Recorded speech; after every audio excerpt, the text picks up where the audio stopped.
Y primero que todo, gracias, ahora sí logro comunicarnos. Primero que todo, gracias Javier, igual he tenido problemas con la cámara, lo más probable es que sea un problema de ahí de configuración, pero todo bien y gracias Javier, primero que todo por estar presente y el evento es tuyo, ¿ya? Así que demos la bienvenida a don Javier, que nos va a dar obviamente una charla muy interesante, ya que básicamente el uso de librerías Quisit para la computación cuántica. Así que vamos a esperar a que dé inicio a su pantalla para que podamos dar inicio a esta charla. Y recordemos que toda esta grabación, el día de hoy, obviamente una vez finalizado, el día de mañana obviamente es el domingo, el día lunes obviamente yo me comunico con Caroline y se informa cuál va a ser el protocolo y después viene un trabajo de edición y después obviamente el trabajo va a ser subido a YouTube, pero obviamente lo vamos a mantener por nuestros canales que están en las redes sociales, vamos a mantener todo el avance como está actualmente para poder subir los videos. ¿Ok? Ok. Así Todos pueden que, ver don bien la Javier, pantalla. Todos ven Ya, bien la todo pantalla. bien, Javier. Sí, Javier, se ve Perfecto. bien. Bueno, Sí. listo. Bienvenido, adelante, Javier. Muchas gracias. Ok, muchas gracias a todos. Bueno, muy buenos días a todos. Es un placer que Gino me haya invitado para esta importante charla que es de computación cuántica, donde el enfoque es que voy a mostrar las utilidades de la librería Qiskit de IBM para poder hacer alguna serie de aplicaciones de computación cuántica. La idea es que quiero mostrar que no es solamente la parte de mecánica cuántica y toda esa parte, sino que la computación cuántica también se le puede dar una gran utilidad desde un enfoque hacia la ingeniería. En ese caso, me presento, mi nombre es Javier Fernando Botía, yo soy docente del Departamento de Ingeniería de Sistemas de la Universidad de Antioquia, llevo trabajando con el departamento ya prácticamente 9 años y actualmente he trabajado no solamente en computación cuántica, sino también en aprendizaje automático y también he trabajado en el enfoque de las comunicaciones ópticas, o sea, en diferentes campos, pero ahora me estoy activando un poquito más hacia la parte de la computación cuántica, que lo llevo trabajando desde hace casi 4 años. El enfoque de la charla es que les voy a mostrar cómo uno empieza a explorar la librería Qiskit de IBM. Para esto es bueno recordar, o más bien como hacerles un énfasis de la computación cuántica, que usualmente la computación cuántica lo que hace es aprovechar las bondades de la mecánica cuántica para realizar operaciones computacionales donde la computación clásica tiene muchas limitantes para resolver un problema. La idea es reducir el costo computacional de los algoritmos. Es decir, por ejemplo, un algoritmo de búsqueda que tiene una complejidad lineal, reducirlo, por ejemplo, a una complejidad raíz cuadrada de n, por ejemplo. Entonces, uno de los grandes beneficios de la computación cuántica es reducir la complejidad computacional de las soluciones y los algoritmos, ya que eso es lo que realmente le da el potencial para poder utilizar. Porque no tendría sentido utilizar la computación cuántica si no nos permite reducir el costo computacional. Esa idea nació de un físico llamado Richard Feynman, muy famoso en el siglo XX, quien estableció como las bases de la computación cuántica en los años 80, pero ya después del año 2010 ya se empezó a explorar cómo empezar a construir computadores cuánticos reales para empezar a demostrar que tienen bondades en la solución de problemas. Hoy en día, pues ya han visto que la computación cuántica ya tiene grandes utilidades y ya se han desarrollado diferentes métodos para la construcción de esos computadores cuánticos que por lo general deben tener temperaturas tan bajas para que el ruido cuántico no afecte el desempeño del computador a la hora de generar resultados. En cuanto a las aplicaciones, son muchas. Ustedes pueden encontrar desde la simulación cuántica, que es para resolver problemas, por ejemplo, en química cuántica. Van a encontrar, por ejemplo, para resolver problemas de optimización, ampliamente estudiado dentro de la computación cuántica. El aprendizaje automático cuántico, que eso inclusive ha dado un empuje muy grande en la aplicabilidad de la computación cuántica hacia la inteligencia artificial, el procesamiento de imágenes cuánticas y algoritmos robustos de búsqueda, que es un nicho bastante activo en la actualidad para poder resolver problemas de búsqueda en grandes volúmenes de datos. Y otro enfoque que tiene un nombre un poquito exótico, ustedes verán, finanzas cuánticas. La idea de las finanzas cuánticas es cómo poder resolver problemas de predicción en el sector financiero y generar soluciones muy con el menor sesgo posible. Con todas esas bondades de la computación cuántica, IBM empezó a desarrollar ya desde hace un par de años, entre el 2015 al 2017, la librería Qiskit, que es la librería para poder empezar a trabajar la computación cuántica. Usualmente Qiskit se considera como una biblioteca de código abierto para poder explorar todas las herramientas útiles de la computación cuántica. Desde las simulaciones con simuladores, digamos, ideales, entre comillas, hasta conectarnos desde la nube con computadores cuánticos reales para resolver problemas. Entonces, usualmente, muchas personas que han trabajado con la librería Qiskit consideran no solamente como una librería, sino como un laboratorio virtual para poder diseñar, ejecutar o analizar circuitos cuánticos para resolver problemas. Entonces, siempre el enfoque de la computación cuántica es cómo vamos a resolver un problema usando las bondades de la computación cuántica. Entonces, ¿cuáles son las funciones principales de la librería Qiskit? Son varias. Una es diseñar circuitos cuánticos. Van a observar que al empezar a ejecutar la librería Qiskit, nosotros tenemos que diseñar un circuito que tiene tantas entradas como salidas. Es decir, si tenemos 4 entradas o 4 qubits de entrada, vamos a tener 4 salidas, por ejemplo. Entonces, usualmente van a observar esa característica llamativa de los circuitos cuánticos. Usualmente, nosotros en el diseño de circuito cuántico vamos a tener un número de qubits con puertas cuánticas y cómo a partir de ello podemos solucionar problemas. A partir del diseño del circuito cuántico, vamos a hacer una simulación para ejecutar el circuito y obtener una respuesta. Además, nosotros podemos conectarnos desde la nube para acceder a los computadores cuánticos reales que ofrece IBM para ejecutar el mismo circuito con un computador cuántico real y observar su eficiencia en la solución de un problema. También vamos a observar que Qiskit tiene unas herramientas de visualización muy interesantes, no solamente para observar el circuito, sino también para observar las respuestas que genera el circuito y determinar si está solucionando el problema en sí. También dentro de la librería Qiskit van a encontrar opciones para utilizar algoritmos cuánticos para solucionar problemas.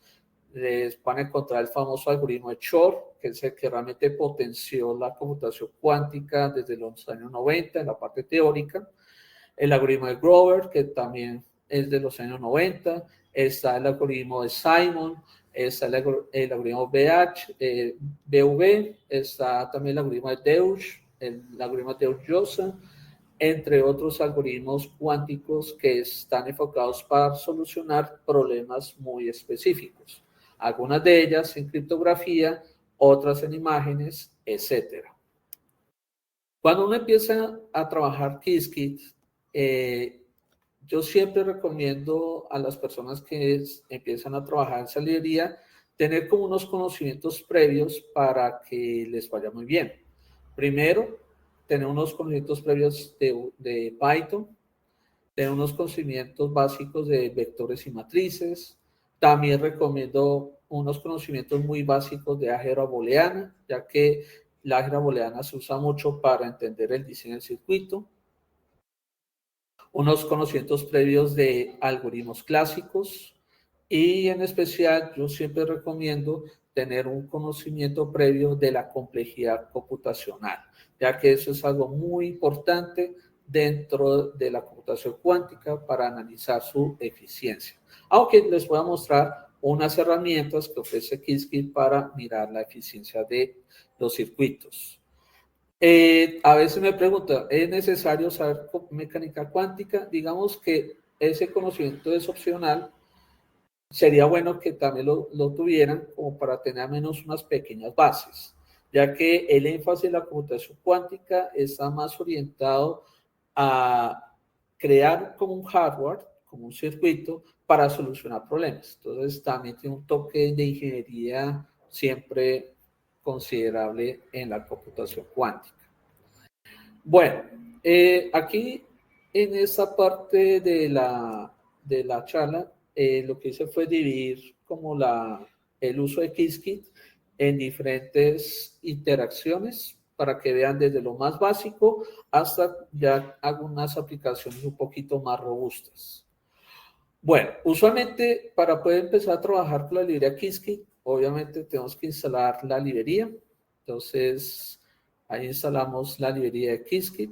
Eso no se demora mucho. Bueno, yo ya la tenía instalada previamente. Entonces, simplemente coloca pip install Qiskit, instala la librería.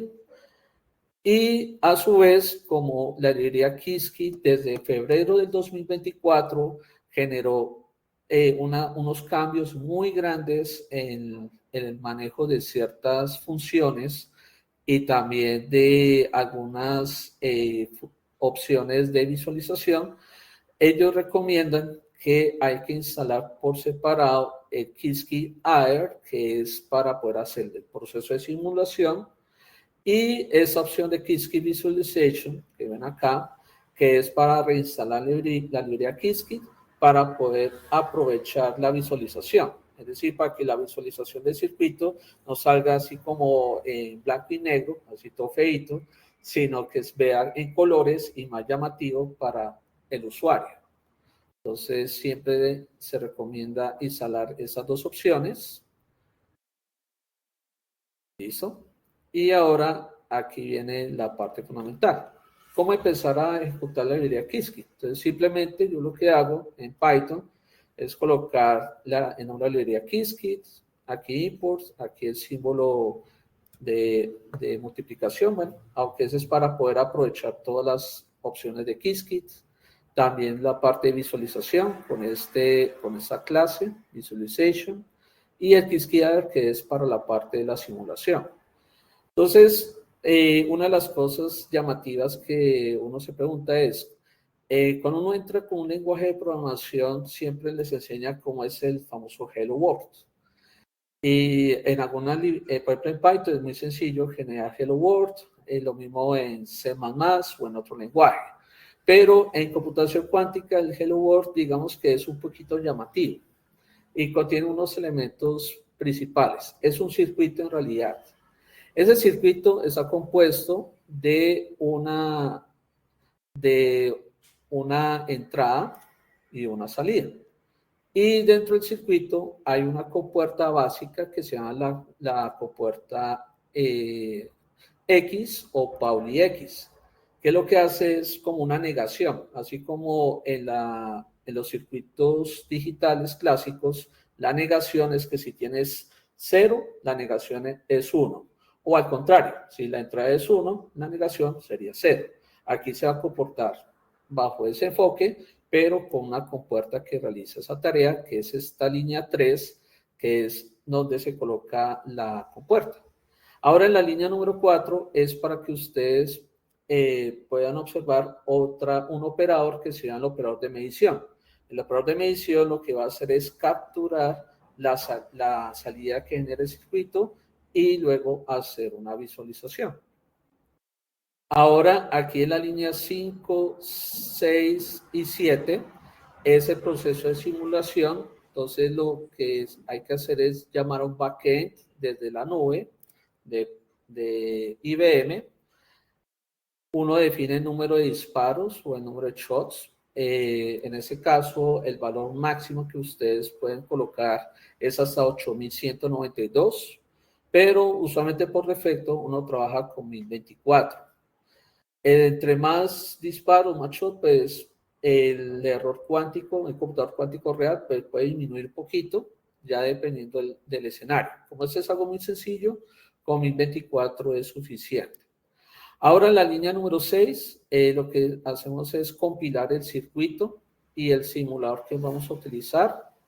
Y en la línea 7, lo que vamos a hacer es ejecutar el circuito con el simulador y vamos a obtener unos resultados. De tal manera que nosotros vamos a hacer un conteo de número de repeticiones en un estado cuántico que genere la simulación. Y finalmente, la línea 11 a la 13, vamos a visualizar el resultado y el circuito.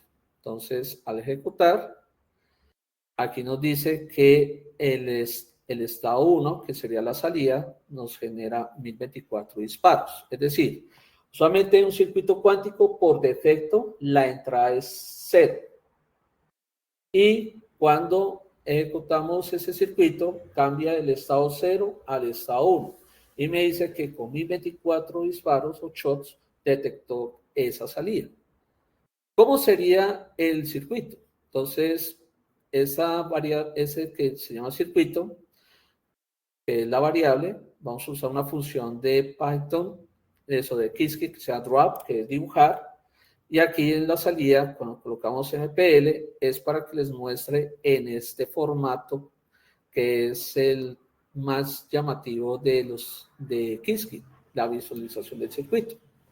Ese es el circuito que genera el famoso Hello World. Entonces tenemos una entrada, que es la entrada de 0, una compuerta X, cambia el estado a 1, aquí tenemos la medición, y este C, que es la ansilla, es para poder capturar el dato, ya no en forma de estado cuántico, sino como una trama de bits, para que nosotros lo podamos visualizar ya de una manera sencilla. Ese es el circuito más básico que uno puede construir en computación cuántica usando la librería Qiskit. Ese es el famoso Hello World versión computación cuántica. A su vez, también pueden visualizar el histograma del conteo, y el histograma les va a mostrar el conteo, el número de disparos, que nosotros lo habíamos configurado como 1024, y aquí en esta parte de abajito van a observar el 1. Eso les indica que esa es la salida que genera el circuito y que lo está detectando como en 24. Entonces, de esa manera uno visualiza. Usualmente esta gráfica de conteos también se puede normalizar entre 0 y 1 para que le muestre como amplitud de probabilidades o amplitud, que es el nombre que se usa mucho para ese escenario. Aquí lo voy a mostrar como conteo, como para que vayan a ir observando cómo es la respuesta que genera el circuito. A su vez, dentro de la teoría de la computación cuántica, como estamos hablando de estados cuánticos, usualmente la representación clásica es a través de una esfera, que en este caso es la famosa esfera de Bloch. La esfera de Bloch es un mapeo de todos los estados cuánticos que podemos generar desde los qubits del circuito cuántico. Entonces, mientras que la computación clásica solamente tenemos 0, 1, aquí tenemos infinidades de posibilidades de donde puede estar el estado cuántico. ¿Eso de qué va a depender? Va a depender del diseño del circuito y la respuesta que genere.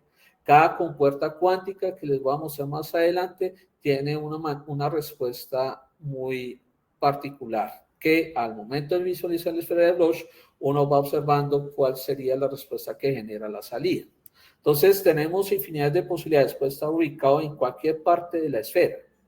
Para el ejemplo anterior que nosotros estábamos observando, cuando cambia del estado 0 al estado 1, simplemente aquí en la esfera de Bloch, esto que ven de color azul, que es el 0 y el 1, este sería en el eje Z. Entonces, en la entrada tenemos 0. Cuando usamos ese circuito, cambiamos el estado a 1. Es decir, que estamos ubicados en el 1 de color azul, y ese sería el estado que genera el circuito anterior. Solo que a medida que uno va explorando otras compuertas cuánticas, pues uno empieza a observar que hay diferentes ubicaciones en la esfera para observar cómo es su comportamiento. Bueno, ahora aquí viene otro detalle y es que también nosotros podemos utilizar otro simulador diferente. Por ejemplo, este simulador que se llama State Vector Simulator, ya que tenemos una gama de simuladores. Esos son simuladores que son, digamos, ideales. Eso está conectado con los servidores de IBM para no simular con un computador cuántico real, sino con un banco de servidores que lo que hace es al diseñador del circuito cuántico verificar si el diseño al menos está generando la respuesta deseada antes de entrarnos a un computador cuántico real, que es la prueba de fuego.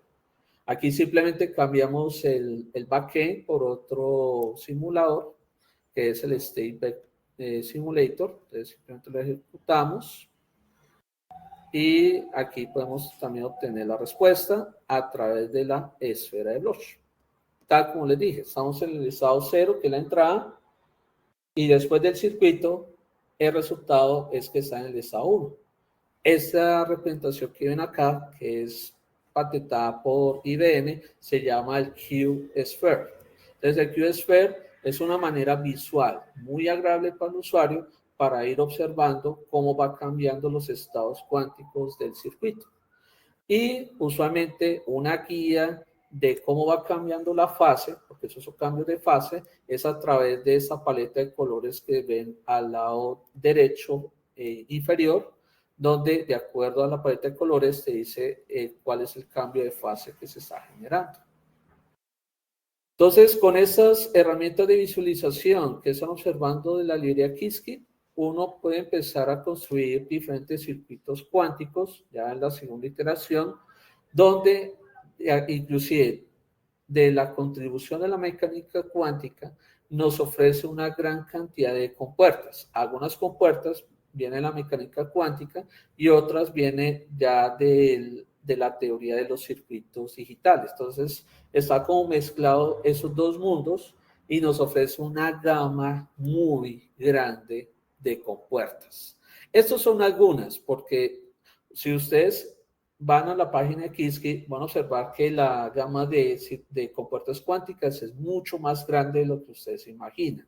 Entonces tenemos infinidad de posibilidades de usar diferentes compuertas para diseñar nuestros circuitos cuánticos para solucionar problemas muy específicos. Usualmente los circuitos cuánticos en las compuertas se han dividido en dos partes. Las compuertas simples y las compuertas múltiples.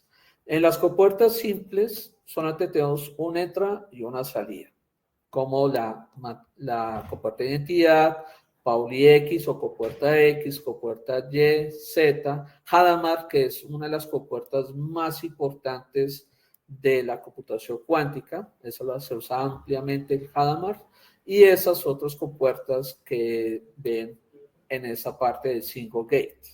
Ahora el multiple gate es cuando ya tenemos dos o más qubits, entonces ya son compuertas que ya maneja más cantidad de qubits, donde una de las más famosas es el CNOT o CX, que es ampliamente utilizado para diseño de circuitos cuánticos, y hay otras como la compuerta swap o de intercambio, la compuerta de Toffoli, que también es ampliamente utilizada, entre otras. Entonces, con esa gama de compuertas, ¿uno cómo puede utilizarlas? Aquí les muestro como un ejemplo de simulación con una compuerta que es la de Hadamard, que es la H. Entonces, ¿cómo uno empieza a configurar ya un circuito específico? Por ejemplo, aquí tenemos el circuito cuántico, definimos 2 qubits, entonces ya vamos a tener 2 qubits, y ese QC0 es donde vamos a empezar a construir el circuito. Entonces, aquí vamos a colocar dos compuertas Hadamard en superposición o en paralelo. Entonces, colocamos en la posición 0 y en la posición 1. Hacemos una medición de todos los circuitos, de todas las de todas las salidas y generamos el circuito. Entonces, si ven la secuencia, en esa secuencia, tal como lo definió el usuario, pues obtenemos esa respuesta. Tenemos dos compuertas Hadamard que están en superposición o en paralelo, y esta línea que ven ahí, que es como una línea punteada vertical, se llama barrera. Eso es muy útil como para ir separando el circuito en diferentes partes, como para facilitar la construcción del circuito. Y tenemos dos mediciones con dos zancillas para poder obtener la respuesta. Entonces, cuando empezamos a hacer ya la simulación, observe que es exactamente la misma sintaxis que vimos en el caso anterior, donde dimos un simulador, generamos la simulación, arrancamos la simulación. Aquí, como pueden observar, pues nosotros vamos a hacer el conteo y vamos a obtener el histograma. Entonces, en el histograma te va a mostrar la respuesta, que en este caso la salida es 1, 1. Esa es la salida del circuito cuántico, 1, 1. Y el conteo, observe que ya no es como lo vieron anteriormente, que era hasta 1024. Aquí ya está el conteo definido como amplitud, entre 0 y 1. Entonces, para que lo tengan muy presente. Entonces me detectó que solamente la salida es 1, 1. Esa sería la salida de ese circuito en superposición. Y a su vez, también la librería de Qiskit te ofrece otra herramienta de visualización muy interesante, que se llama la esfera de Bloch, que es la esferita que les mostré hace un ratico, pero con multivector. ¿Qué hace esta función? Que es muy interesante. Eso se utiliza cuando ya tiene 2 o más qubits. Te va a mostrar en cada salida cuál es la respuesta que genera. Entonces, vea que los dos vectores están en esa posición hacia abajo y nos está apuntando al estado 1, 1. Entonces, ahí en esa parte, uno dice, por razón que la salida me da 1, 1. Entonces, con eso nosotros podemos, de manera independiente, ir visualizando la esfera de Bloch en cada salida. Ahora, ¿qué sucede, estimados espectadores? Resulta que también, si uno quiere ir mirando qué otras salidas va generando el circuito anterior, una estrategia que se utiliza para mirar los demás estados es usar la compuerta X. De tal manera que si uno ejecuta este programa, pues ya antes de las compuertas Hadamard colocamos 2 compuertas X. Entonces, por defecto, las entradas son ceros. Cuando usamos cada compuerta X, ¿qué nos da? 1. Entonces, a cada compuerta Hadamard que le va a llegar 1 y 1. Entonces, la entrada es 1, 1. Y ahora vamos a ver cuál es la salida que nos genera ese circuito. Entonces, volvemos a hacer la misma simulación anterior, pero acá en este escenario ya la salida es 1, 0.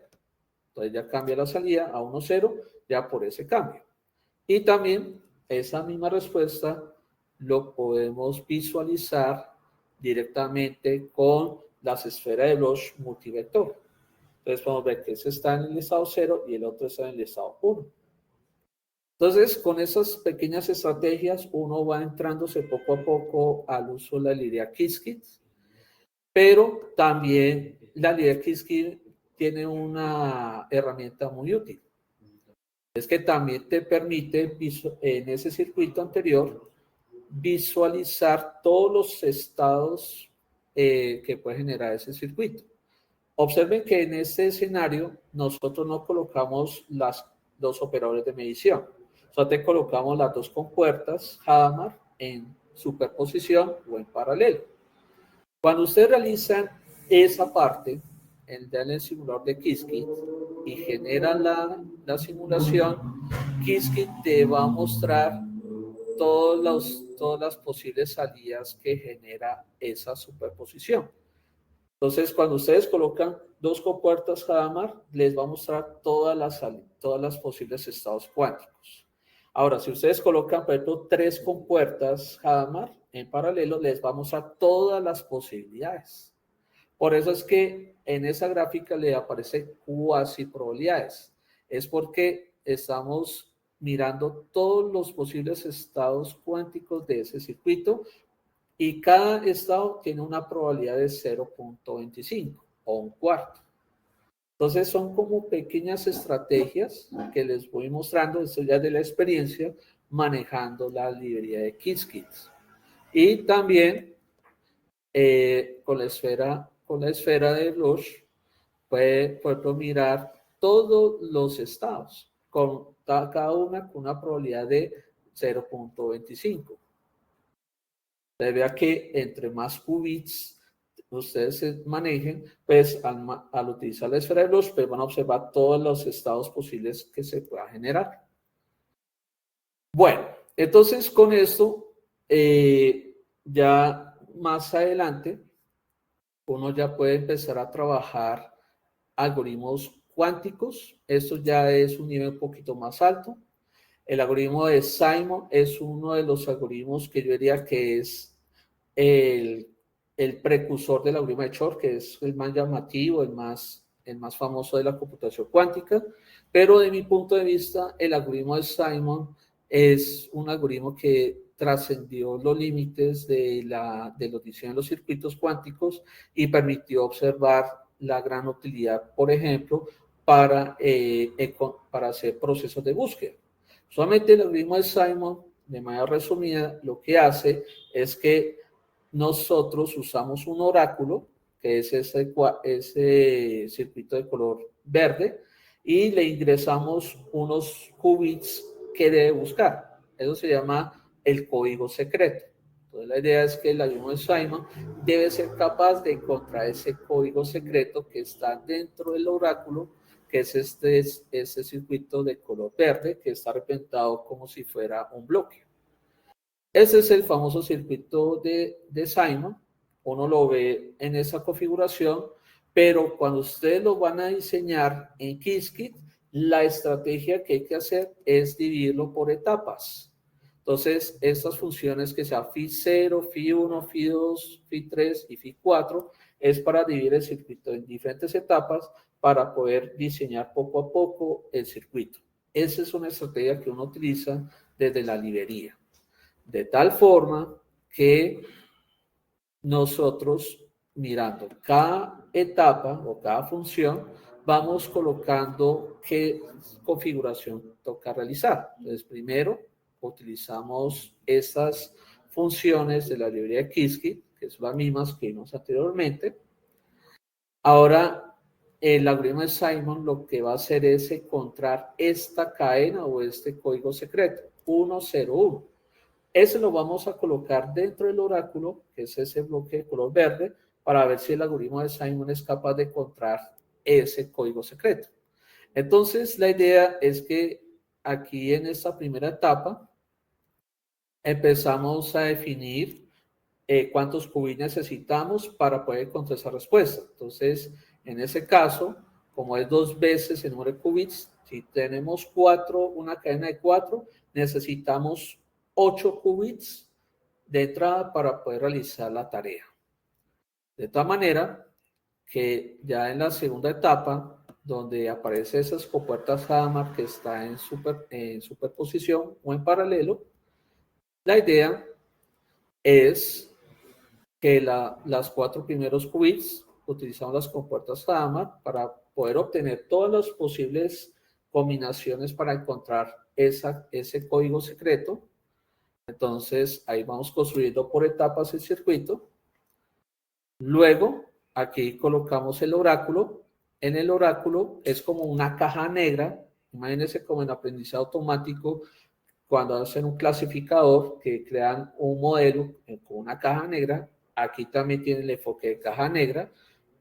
Pero en ese caso, la idea es que dentro de la caja negra, que es el oráculo, vamos a colocar ese código secreto. Entonces, aquí construimos el oráculo y empezamos a visualizar cómo queda nuestro circuito. Entonces, esa caja, ese oráculo internamente trae esas compuertas CNOT, donde nuestro código secreto está en esas dos últimas compuertas CNOT. Entonces, sería 1, ese es 1, 0, que aquí no hay nada, 0, 1 y 0. Entonces, esto, en esa parte, está nuestro código secreto. La idea es mirar si ese circuito es capaz de generar esa respuesta. Vamos a ver. Ahora, después de esa etapa, de acuerdo al diseño del algoritmo de Simon, volvemos a ejecutar la función. Aquí está otra superposición. Y luego tenemos nuestros operadores de medición para medir la salida del circuito. Entonces, solamente lo vamos a medir en los primeros 4 qubits. Y aquí empezamos a ejecutar el circuito. Entonces, ¿qué sucede con el algoritmo de Simon? Cuando lo ejecuta una primera vez, el código secreto 1010 tiene 515 conteos. Pero el conteo más grande, como pueden observar acá, está en 556, que es el estado 000. Entonces, aquí viene el inconveniente del algoritmo de Simon para resolver ese problema. Hay que hacer un proceso iterativo para actualizar el circuito, el simulador, varias veces hasta que encuentre el código secreto. Entonces, en ese código, lo que hacemos es ejecutarlo, actualizar el circuito hasta que encuentre la respuesta. Entonces, observe que en una sola ejecución, a veces puede ser un poquito más, encontró el código secreto. Entonces, observen que como aquí el máximo número de conteos es 542, aquí encontró el código secreto que es 1010. Y por otra parte, nosotros tenemos unas herramientas que nos ofrece la librería Qiskit, y es que cuando uno hace un diseño de un circuito de ese tamaño, como pudieron observar, es necesario medir qué tan complejo es el diseño del circuito. Entonces, Qiskit te ofrece 3 funciones para hacer esa medición. Una es el ancho del circuito cuántico.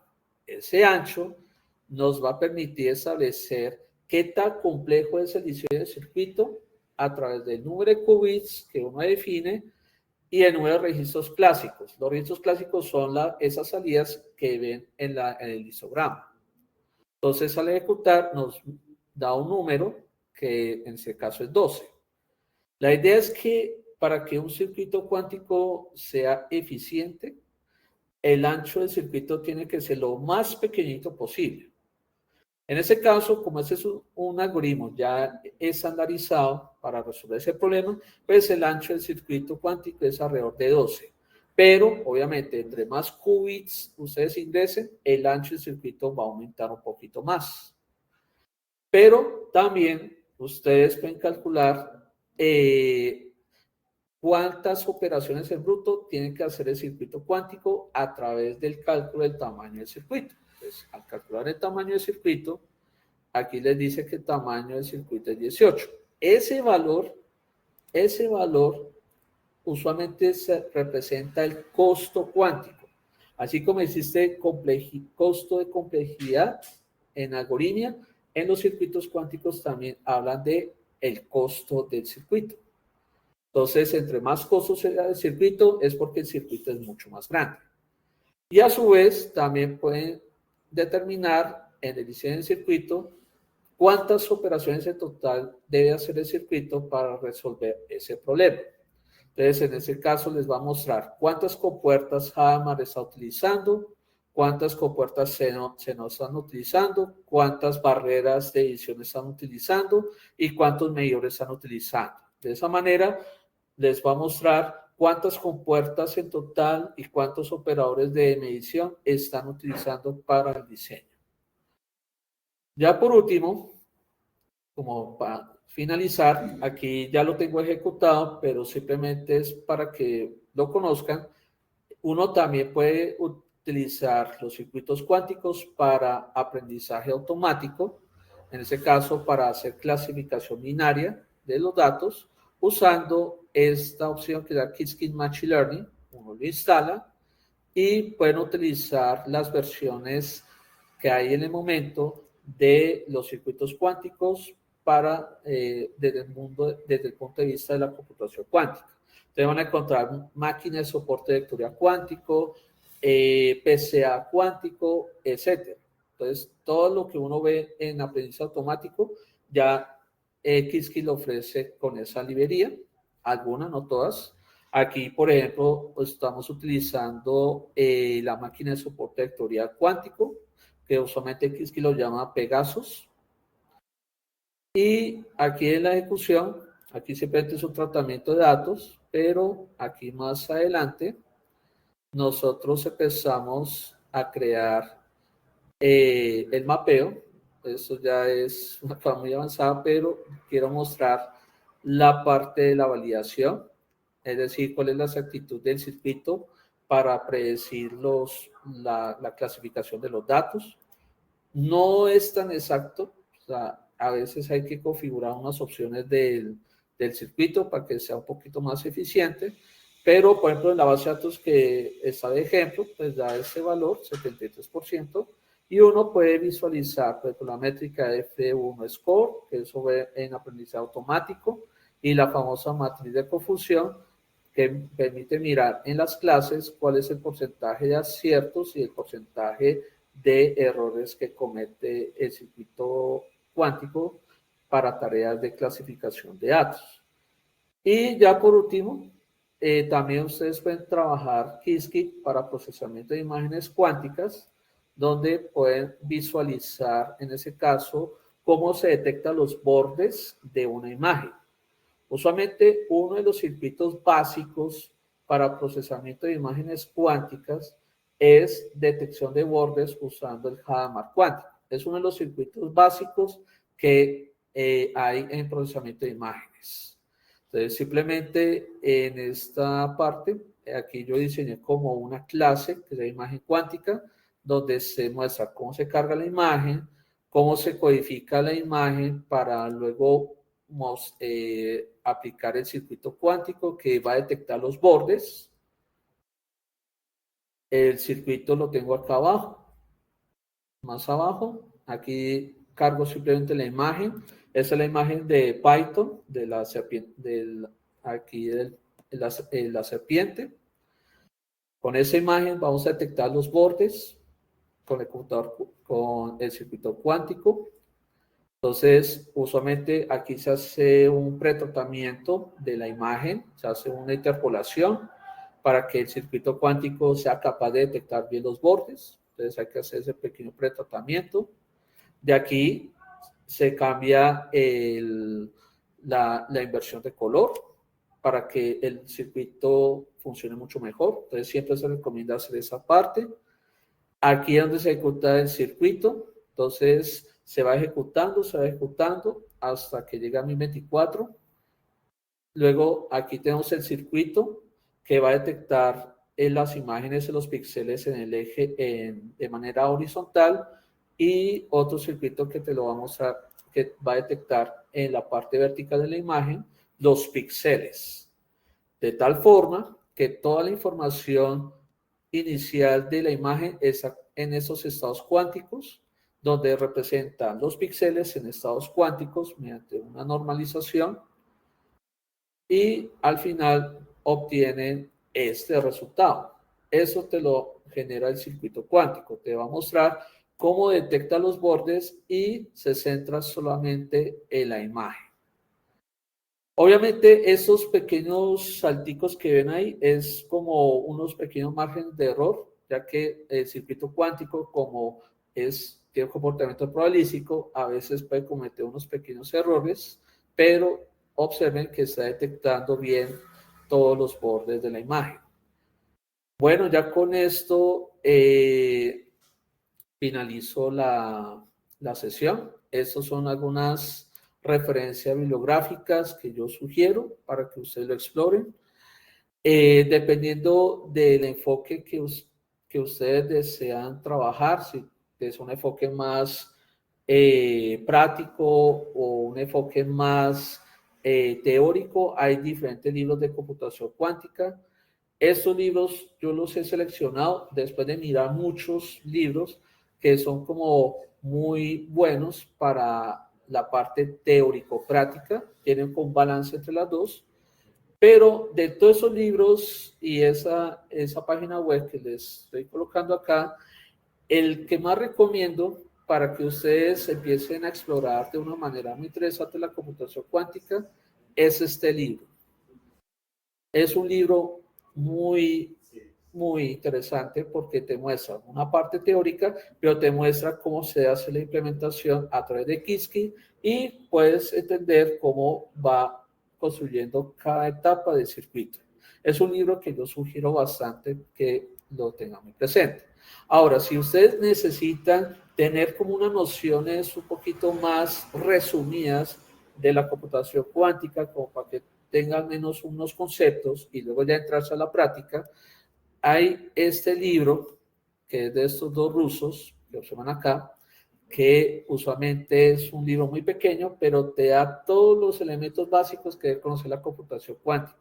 Lo explica de una manera tan concisa que inclusive yo sugiero que cualquier persona que quiera entrarse a conocer un poco la parte teórica y la parte matemática y la computación cuántica de una manera muy sencilla, ese libro se lo recomiendo que les estoy indicando. Bueno, eso es todo de la presentación. Entonces, ya dejo de compartir pantalla y ahora sí viene la parte de las preguntas que el público tenga en el momento. Primero que todo, muchas gracias, don Javier, por la presentación, todo muy interesante, y obviamente está el público presente para ver si tienen preguntas dentro de la charla que obviamente emitió don Javier en este momento. Así que no hay ningún problema, pueden opinar primero que todo. Así que muchas gracias, don Javier, por la participación y obviamente un excelente trabajo que se ha hecho, ¿ya? Listo. Así que Okay, vale. esperamos la participación igual de las demás personas para que si tienen alguna pregunta obviamente se lo pueda manifestar.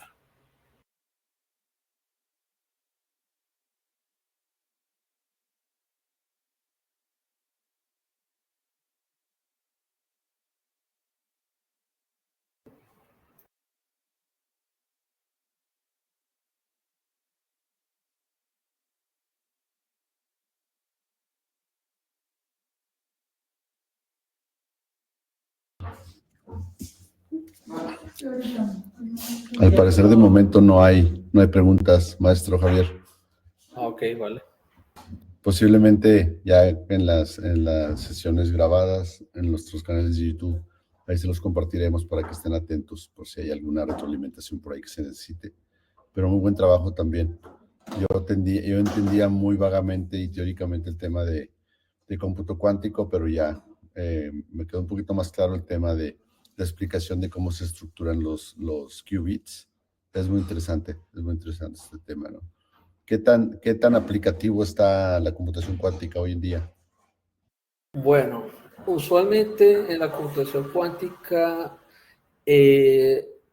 ha tenido una transformación muy interesante en aprendizaje automático o en machine learning, ya que inclusive ya lo están utilizando con las redes neuronales, las famosas GANs, en esas redes neuronales, que es una de las bases para los modelos de grandes lenguajes como el ChatGPT y demás. Entonces, ya hay integraciones de esas redes neuronales con computación cuántica para poder resolver problemas con imágenes, para clasificación de imágenes y detección de imágenes del sector médico.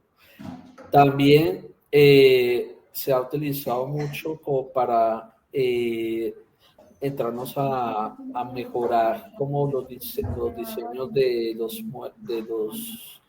procesamiento de lenguaje natural. He visto alguna aplicación cuántica en esa parte. Y también en la parte de optimización se utiliza mucho para el sector financiero, donde la idea es poder predecir cómo sería el comportamiento de la bolsa de valores utilizando la computación cuántica, ya que puede procesar un gran volumen de datos de una manera muy interesante.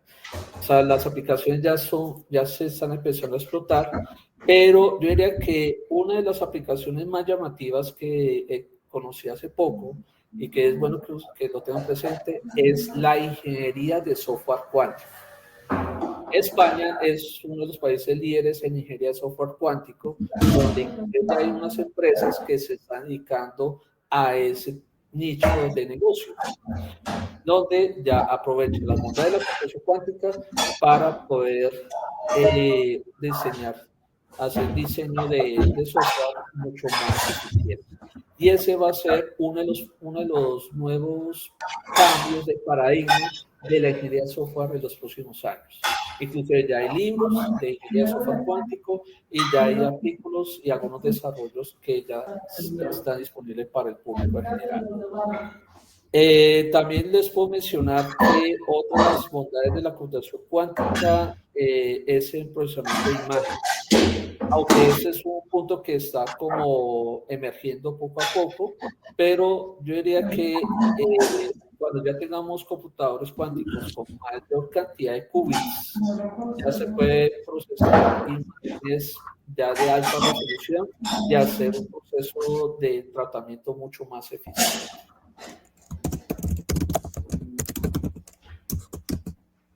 Excelente, muy bien, maestro. No, muchas gracias. Y en cuestión de arquitecturas de cómputo, pues obviamente hablamos de GNOME aquí en el Congreso, hablamos de Linux. ¿Qué potencial ofrece o qué ventajas, fortalezas ofrece una u otra plataforma, otra arquitectura de cómputo? Bueno, usualmente Qiskit en la parte de hardware está más centrado en dos aspectos. Uno, en desarrollo de lenguajes de programación para poder trabajar computación cuántica. Entonces hay lenguajes de programación, unos que están adaptados para Windows y otros que están para Linux, pero también, aparte de eso, también han desarrollado librerías. Entonces, usualmente se ha desarrollado tanto lenguajes de programación en computación cuántica como librerías. Y se puede trabajar en ambos entornos, ya sea en Windows o ya sea en Linux. También en una oportunidad yo lo he probado con Linux, con otro computador, por ejemplo, con otro lenguaje de programación y funciona perfectamente. Aquí el escenario que uno debe considerar en la computación cuántica es resolver problemas. O sea, ustedes pueden tener con Linux, con Windows, etcétera, pero la idea es resolver un problema. Ya lo de si es Linux o Windows ya es una decisión de cada uno. Por ejemplo, yo utilizo con Windows, pero también lo puedo entrar con Linux y funciona sin ningún problema, ¿sí? Inclusive hay alrededor ya casi con más de 30 lenguajes de programación de computación cuántica que se ha desarrollado para programar directamente en el computador. Entonces, hay muchas bondades. Y hay otro dato adicional. Por ejemplo, el año pasado empezó a observar que en China ya empezaron a desarrollar computadores cuánticos, digamos, casero, entre comillas, de 2 a 3 qubits, que tiene un costo como entre $20,000 y $50,000. Sé que la UNAM de México adquirieron algunos de esos computadores para su laboratorio para hacer experimentos. Pero esa es como una parte muy llamativa que inclusive algún día me gustaría conocer esos computadores cuánticos caseros que están haciendo en China y que hay de 200 qubits. Por ahora la venta es solamente para las universidades, pero ese es un enfoque que es muy llamativo que he visto. Perfecto, muy bien. Muchas gracias, maestro Botía. Muchas gracias. Gracias por la charla, muy buena charla también. Les compartiremos el enlace de YouTube para que lo compartan con sus comunidades. Muchas gracias. Muy bien. Muchísimas gracias a todos los presentes. Listo, que tengan un feliz día a todos ustedes. Muchas gracias por la invitación. Igualmente, gracias. Adelante. Adelante, Daniel, por favor. Listo.